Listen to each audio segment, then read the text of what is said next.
5 वर्ष भितर ओडिशा रे 200 गोशालार व्यवस्था करूँ। देखंतु आम सरकार अभिमुख पूरा स्पष्ट आमर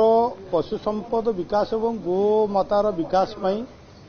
सरकार विभिन्न प्रकार पदक्षेप नहीं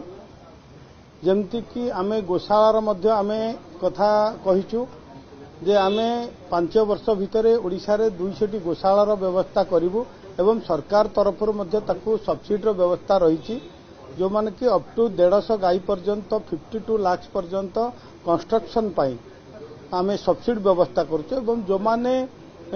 गोशाला करिवे एवं से गोमाता मानकर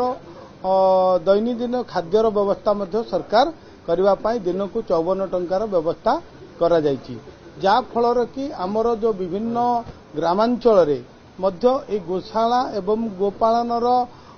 अधिक अधिक विकास करबा पाई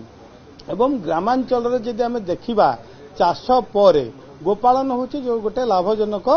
आमर व्यवसाय कहले अच्युत हबो नाही। एही दिगर मध्ये ग्रामांचल युवक मानक महिला मानक सशक्त करबा पाई स्वावलंबी करबा पाई आर्थिक विकास क्षेत्र मध्ये गोपालन सहयोग करि पारिबो। तेणु आमे सरकार तरफ सब्सिडी व्यवस्था मध्य गोपालन दिगरे करा जायछि जेमति साधारण वर्ग को 40% एवं एससी एसटी हरिजन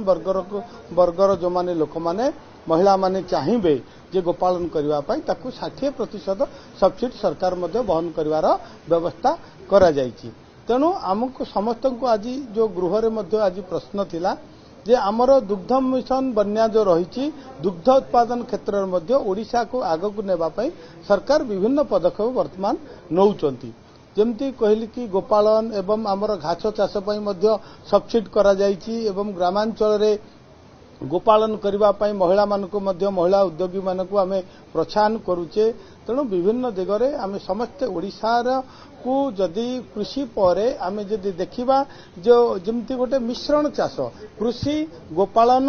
एवं आपणकर मत्स्य चाष एई दिगरे मध्य सरकार प्रोत्साहन वर्तमान दउचंती।